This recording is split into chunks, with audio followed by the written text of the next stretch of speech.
Welcome to the SuperSpeedway.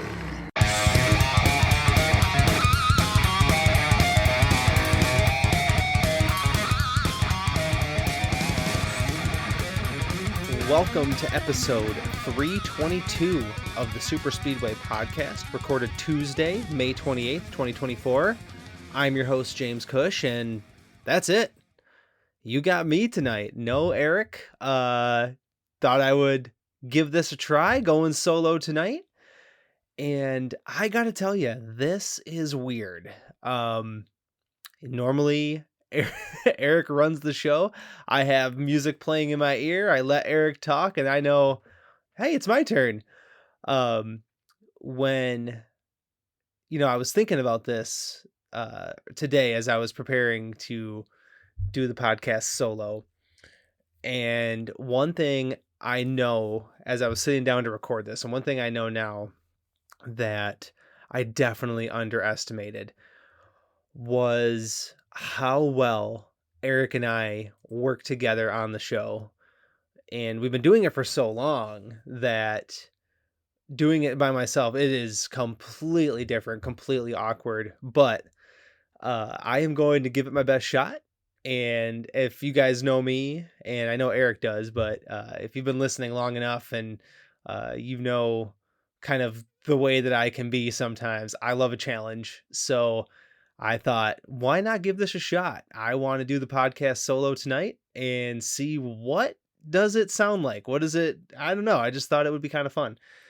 So we're going to give it a go, and you got me. And if you're a fairly new listener to the show, just know that this is a one of one circumstance. Eric, to give Eric's going to love that.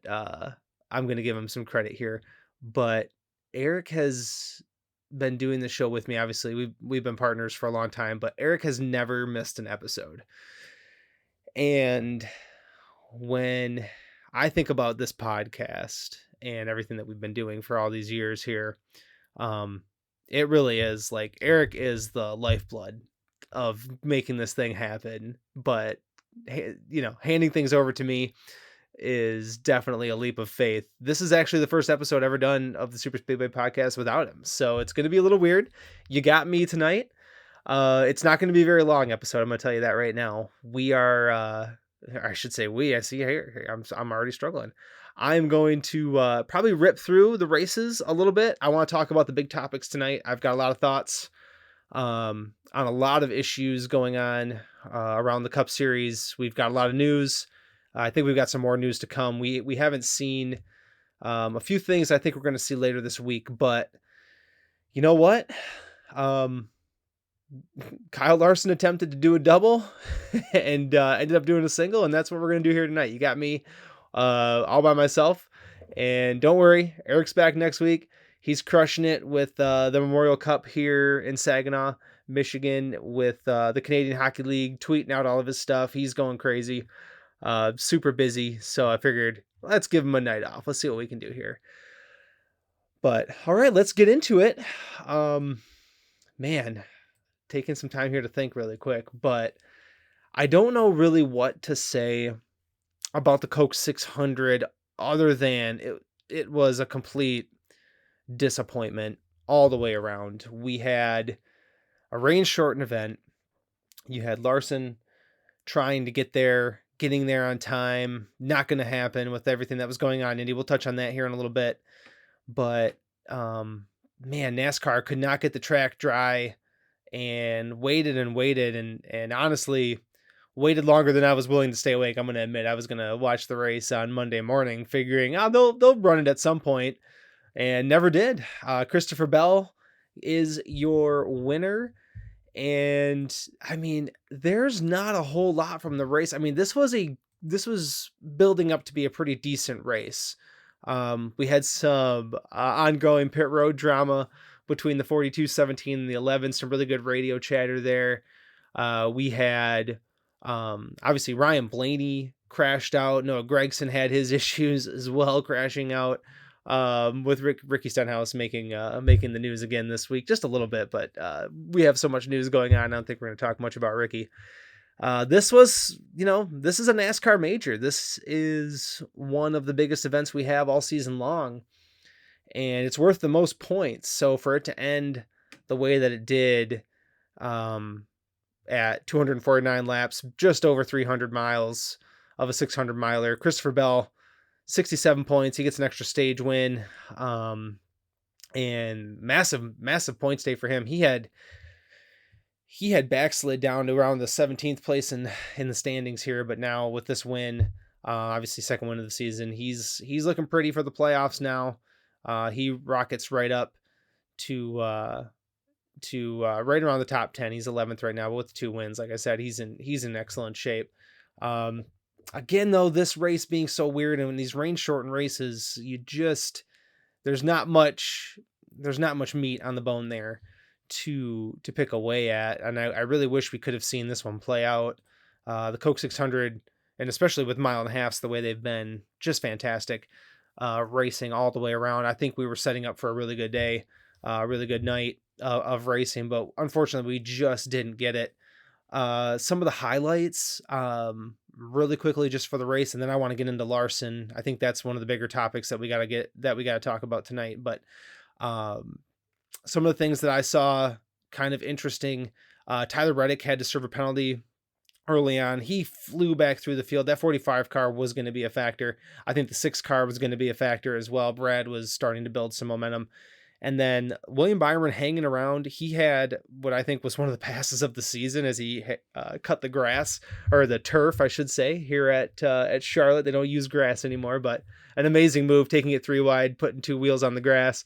I'm not going to say the driver's name that starts with a D, but it sounded, or it looked awful reminiscent of what you might see with a certain someone who's made a pass in the grass at Charlotte, but not quite to that level, but still a really cool play there. I thought Ty Gibbs was pretty quick in this one. But other than that, I mean, that's really the 600 in a nutshell. Moving on, though, I think the story of the night was, and really the story of May, was Kyle Larson attempting the double and really showing speed throughout May in Indianapolis, and then obviously too with the Cup car here in Charlotte. Just the worst possible situation that he could have been in. I mean, he posted on social media that, this was a day that was, really a perfect month for him. Everything was going great, and one of the most exciting days of his career turned into one of the most disappointing, and that's tough. I really feel bad for not just him, but everybody involved. I mean, sponsors, so many people working on both of these race cars. Obviously, I think for me, when I saw the forecast for the Indianapolis 500, immediately I was hoping that somehow the rain would be so strong that it would push to Monday and we could get Larson back to Charlotte, run this Cup race, and obviously it wouldn't have mattered as much. Cup race didn't get to 600 miles, so he wasn't going to be able to complete the 1,100 miles that he was shooting for. But, I watched the Indianapolis 500. I thought that Kyle, obviously he made a couple early mistakes that really stuck out. And, he said that racing was way different than anything he had done the entire month of May. It was going to be learning on the fly. And what you saw was some early mistakes and him building some speed throughout the day when he finally got under wraps, and then, was actually doing pretty well. And had a pit road speeding penalty, and that did him in. So, still, I think a fantastic race for him. The way that it played out, I think if it was a normal run time, he would have been thrilled with how that race went. I mean, I know he was disappointed and kind of beating himself up, but I think long term, looking back on it, prioritizing the Indianapolis 500, I think that was definitely a gutsy call. And yeah, I mean, it sucks. It just, I mean, that's the long and short of it. It sucks. He was not able to do anything and tried like heck to get to Charlotte after the 500, got to the track, got his Hans and his head sock and his helmet on, and the cars came to pit road, and that was it. We never went back racing, so Larson never even got in the car. Justin Allgaier filled in for him, said that they had a rocket ship, and really wish that all of us fans, we would have been able to watch Justin Allgaier get out of that car and let Kyle Larson at least have a crack at it. I thought it was kind of fun as well to, I don't know, bring in the ringer. It wouldn't have counted for anything, but I would have loved to have seen him go back to the back of the pack and try to work his way through the field. He had plenty of time, but again, just didn't work out for him. Really sucks. I hope we get a chance to see him do it again, and he'll be better. He'll be better because of this whole experience, and he's a hell of a race car driver, and I think, you know, a lot of fans were super interested in what they had going on down in Indianapolis. The ratings were up. People's interest was up. And that's where I want to talk about the waiver situation, which, if you follow me on social or have heard me on here before, I hate the NASCAR waiver. I hate the word waiver because of what NASCAR has done with it. It's just... I tweeted this earlier. I saw Dale Jr. had a good clip on it, but I tweeted this out that Larson missing a race should not eliminate him from championship contention. And if he's not granted a waiver for whatever reason, I think he will be. But if he's not granted a waiver, that takes him out of the championship hunt. And I just don't think that this circumstance warrants somebody being eliminated from the championship. And to give you a comparison, I know it's not apples to apples, but 1999 or 2001, Tony Stewart had some really good runs at Indianapolis, but he had backup drivers and he had weather to deal with as well. And, you know, there was a chance he was going to miss the start of the Coke 600 and he wouldn't have got the points for that race. Now, that hurt his championship chances. He took a ding for that, if that would have happened, right? But it didn't. Fortunately for him, he's still the only one to complete all 1,100 miles, a feat that I'm starting to think may not be challenged. I don't know. It seems almost impossible now. But with Kyle Larson, he's, he missed the Coke 600. They prioritized the Indy 500. I mean, it's a dream of his to do. Should that eliminate him from the championship hunt because he missed a race? I really think that's too severe. I think the penalty for missing a race is what it is. He missed out on an opportunity to earn 70 points towards the championship. He came in as the points leader. He's not anymore. And that's really it. He missed a race. Now he's third in points. That's the penalty. You take a hit for the long term, but it shouldn't eliminate you. And that's where I think when we have all these discussions about the waivers and NASCAR granting one, Rick Hendrick and everybody involved at Hendrick Motorsports in this whole venture, they're not making a decision to stay in Indianapolis knowing that their championship chances in the Cup Series are completely eliminated. That's not happening. NASCAR was accommodating to Kyle a whole bunch, said they would wait to start the race as late as possible in North Wilkesboro and for Charlotte if needed. So give the man his waiver, whatever the heck that means, and let's move on. That's really it. And I don't want to talk about waivers anymore. Can we just eliminate that? That'd be great. So there you go. That is the Cup race at Charlotte. That's the Larson waiver talk. I thought his run in Indianapolis was pretty brilliant. Just a couple of mistakes away, I thought, from having a really good show. Moving on, I'm going to rip through the Xfinity series and the truck series really quick. I'll do the trucks really fast here. Nick Sanchez, he wins. Not much more from me on that one. I didn't watch a whole heck of a lot of it, to be honest with you. I was busy gallivanting around, but led 9 laps, holds off Stuart Friesen. He gets the win.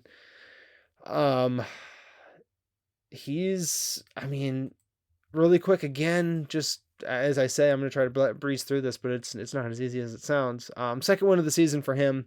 He's third in points right now. Sitting pretty. I think he's a real championship contender. But Nick Sanchez, he gets the win on Friday. Saturday, Chase Elliott, he gets the win. It was pretty cool seeing him being interviewed by Josh Berry. And then Josh Berry interviewing Dale Jr. too. too. That was pretty cool. It was the all drivers broadcast. I thought those guys were great. Chase didn't really dominate this race, just wound up getting in there, right spot, right place, right time. Cool win for him. The 17 car wins again, which I think is awesome for Hendrick Motorsports. And the story of the day, though, from the Xfinity Series, Cole Custer and Austin Hill get into it on the front stretch. I'll tell you whose fault I think it was here in a second. Then Austin Hill blows a tire, gets into Cole, wrecks his day. Cole's trash, and proceeds to Austin Hill. That is, he proceeds to push Cole Custer down the backstretch to the point where he spins him out. Cole Custer thumb out the window, telling him good job. Just Austin Hill. You know, I think I said earlier this year on the podcast, I'm like, I don't know why people don't really like Austin Hill, but he's had a couple of moments now where I completely understand where some of these guys are coming from. There was no need for any of that, and especially when you're a championship contender like Austin Hill. I mean, mistakes happen, and honestly, I think Hill came up into Custer on the front stretch and caused the tire to go down. So I don't think Cole Custer had anything to do with it. He was just a victim of circumstance here and got completely wiped out and ruined his day. So there's a reason. Unfortunately, Eric's not here to put my filter on for me to keep me from saying ridiculous things, but there's a reason Austin Hill's 30, still in the Xfinity Series, trying to climb to the Cup Series. It's mistakes like this, and he's an awesome talent and definitely the championship favorite, but keep having biffs like this and circumstances like this, you're going to end up in big trouble. So I think hopefully moving forward, Austin Hill thinks about it, but I doubt that he will. I think this is going to continue to happen. Cole Custer seems to think that Austin Hill should be suspended. I don't know if I'd go that far. It wasn't a dangerous hook, but it was a hook.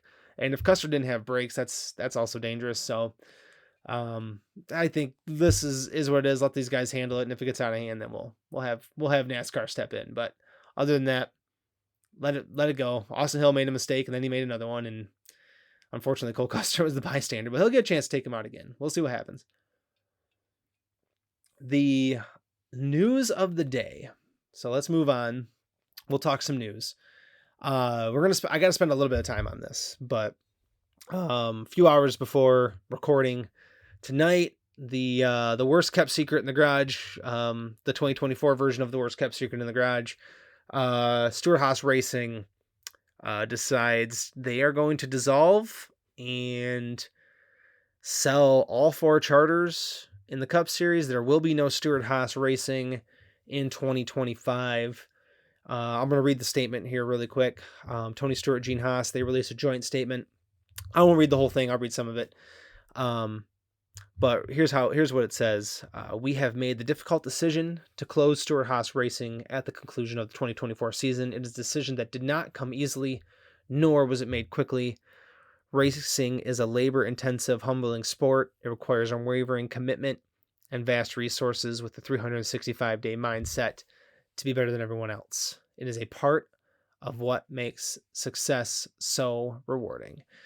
At this time, the same commitment we made to our personal and partners, fans coming to this year, that commitment will remain through this season and through the finale at Phoenix.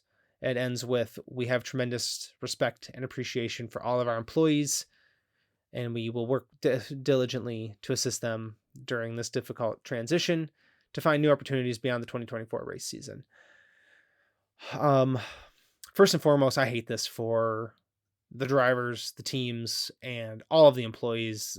We got about 300 people at Stewart-Haas Racing that are going to be looking for jobs, and they're all not going to get jobs, and that really sucks. And we've got some really good race car drivers who are going to be looking. Maybe they'll find decent opportunities, maybe they won't. We've got really brilliant minds like Rodney Childers, and some championship guys on this team that are going to be searching for a home to continue their NASCAR journey. And this we've had teams shut down and go away before, 1-car teams, 2-car teams. We've had teams downsize. We've had teams get small and come back. I mean, RFK with Roush and Keselowski, that at one time there was real concern that team wasn't going to make it, and Brad came in and reinvigorated it.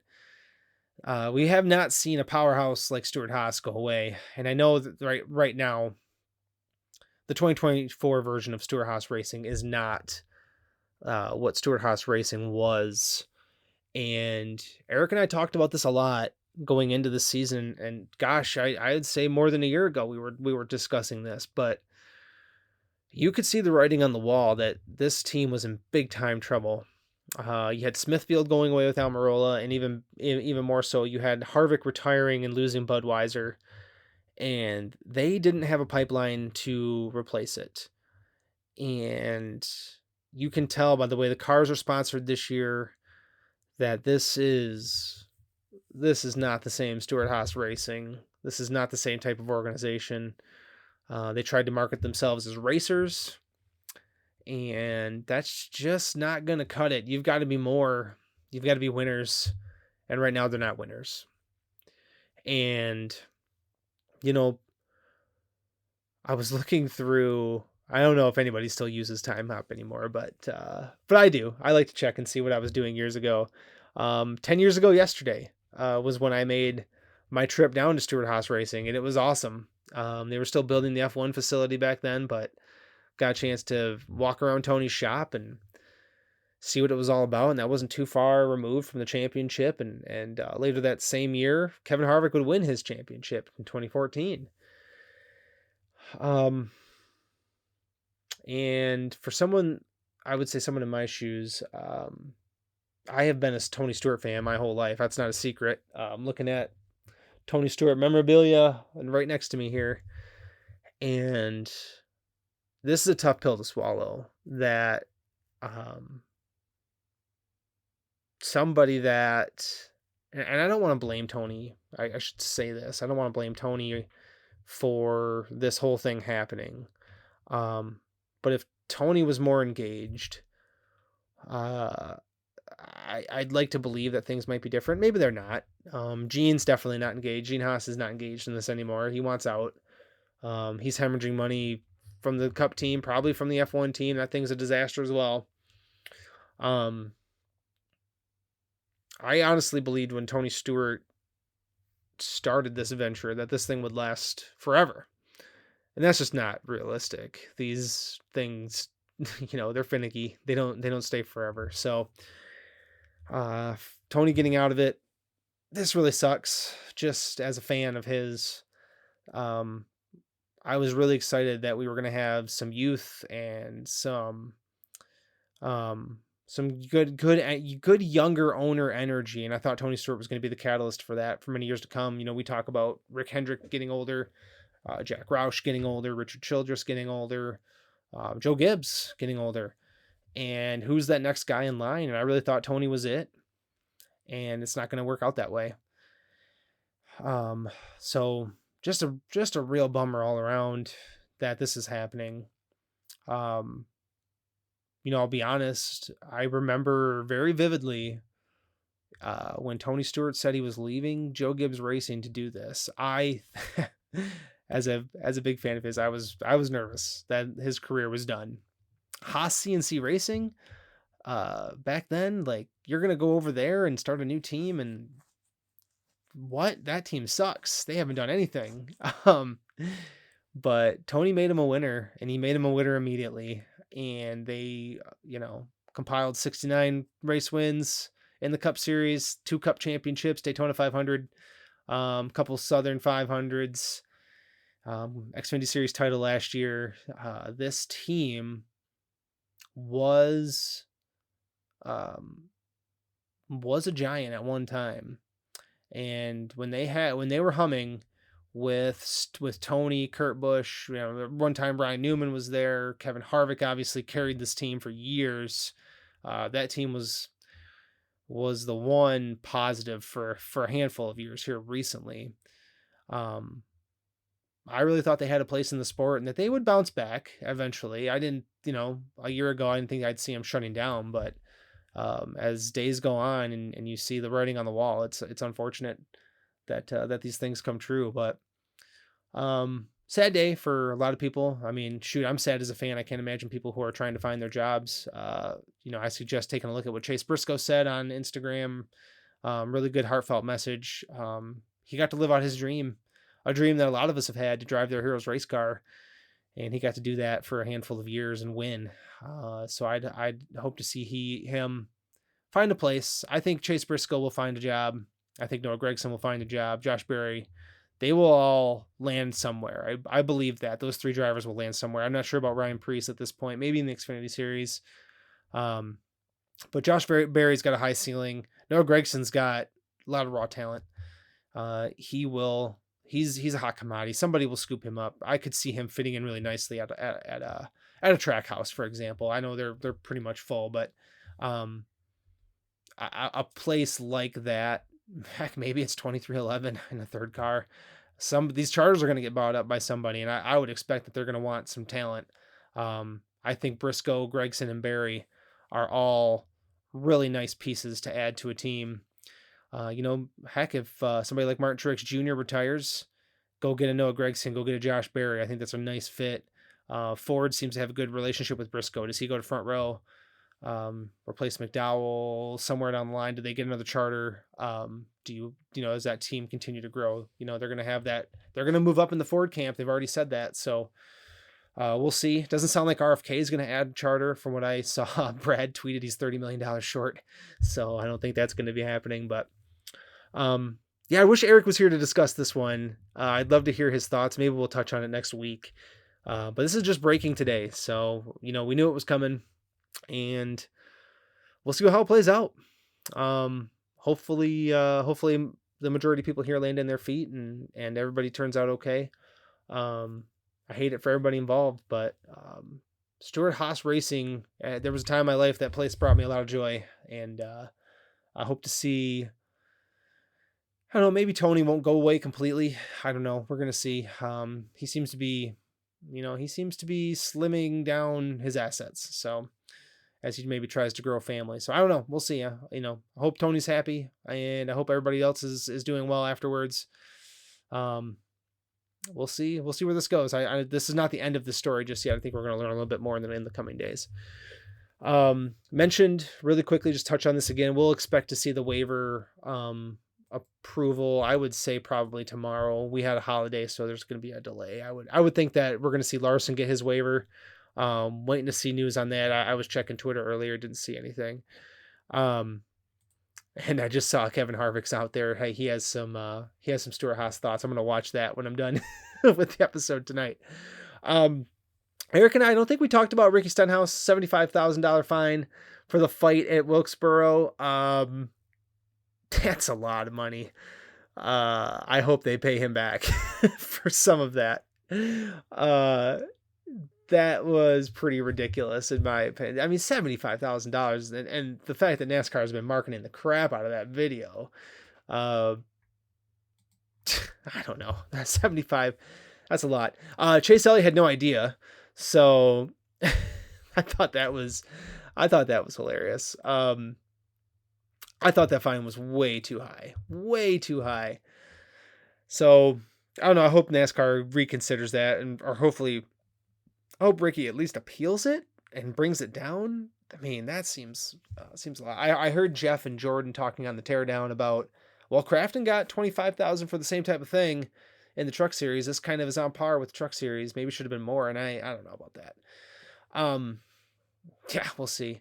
But yeah, I thought the funniest thing about that was when Chase Elliott was asked about it in media day before the 600 and had no idea that this was even happening. I don't know what Chase is doing, but he can disconnect better than most, I would say.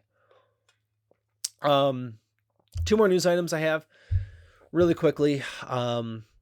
With Stewart-Haas having to sell 4 charters, we're going to see what those are worth. But one thing that we do know is a possibility is that the next charter agreement, which needs to be signed, I think, before Stewart-Haas can sell, but there may be a cap for every team except for Hendrick and Gibbs, and Stewart-Haas would have been able to probably keep their 4 as well had they not been liquidating. But that's pretty interesting. NASCAR just wants to spread the wealth a little bit. I think it's a great idea. I think it's okay to leave Hendrick and Gibbs at 4. I don't really have a dog in the fight there.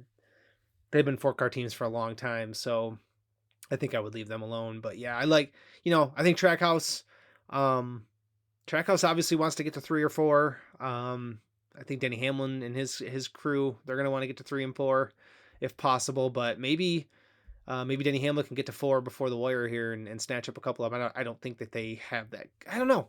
23XI might have the capital. I don't know who else would, but we'll see what these charters go for. And I think we'll see where the pieces fall. But I think this agreement has to be in place before Stewart-Haas sells their charters. And who knows, maybe if the charter agreement's close to being done and Stewart-Haas can sell high right before the agreement's done, so some of these teams can get to 4, maybe that's going to be the play. I don't know. It makes things interesting, though, that's for sure. I thought for sure the agreement would have to be in place, but if this is the case, it might not be. Stewart-Haas, these charters might have gained some value with this announcement, so we'll keep an eye on that. And then something for the junior fans I thought was cool. Teresa Earnhardt let the 8 trademark go. Dale Jr. Holdings applying for it, so we might see Dale Jr. back in the old 8 for maybe a couple of Xfinity Series races. Who knows? But if he can get that font back, that'd be the first time since 2007 that Dale Jr. has had he's been behind the wheel of the trademark 8. So we'll see how that goes there. That's news so far. Don't think we've had anything else other than keeping an eye on Stewart-Haas Racing in the waiver. I think we got to keep an eye on that this week, and Eric and I we'll be back next week to talk about it. Really quick, I wanted to preview what's going on this weekend. So we've got the racing at Worldwide Technology Speedway, or Gateway, as some of us old heads might say, and then the Xfinity Series is over in Portland on the road course. So Cup Series, they'll have the Enjoy Illinois 300 Sunday, June 2nd, 2 p.m. Xfinity Series over in Portland Saturday at 4:30, and the Craftsman Truck Series also Saturday. They're at Worldwide Technology as well. So you'll have a Saturday doubleheader, trucks at Gateway and Xfinity Series in Portland. That's gonna be a fun day. Looking forward to watching some racing actually this weekend. I love when the Xfinity Series goes to the road course. And then Cup Series on Sunday. Picks. Technically I was supposed to go first. I let Eric go first because he ain't here, so I'll give him the benefit of the doubt this time. Eric went Kyle Busch. I went Joey Logano. Joey Logano, he's pretty good here so far. He's led a bunch of laps, and he likes these new places. I don't know. Maybe North Wilkesboro showed us something. I don't know. We'll find out there. But Kyle Busch, he's got a win here. He's led the most laps since we started going back to Gateway. There's only been 2 races since we've come back. Some drivers to keep an eye on. Chase Briscoe, really good here in the past. Michael McDowell, really good here in the past. Ryan Blaney, Tyler Reddick, Eric Jones, some of the guys you might think of might have had their shots at leading some laps. Maybe all of them don't have the finishes, but they've led laps here. Some guys who have really good finishes. Blaney, Truex, Larson, Bell, guys you would expect. Austin Cindric, Chris Buescher, AJ Allmendinger is on that list too. I'm not sure if he's racing this weekend, to be honest with you, because he'll be in the Xfinity Series race. So I'll guarantee you he's not at Worldwide Technology Speedway. Wanted to talk about the damn fantasy league. Let me tell you, man, this thing, if this race goes all the way, I thought I had a pretty good lineup going, but alas, sucked again. Not terrible, but who wants to hear me talk anyway by myself, let alone talk about my fantasy league? Ranger, the 3-time champ, he gets the win. Freight Train, P2, Team Justin, P3. I lost Watermelon James again by 3 points.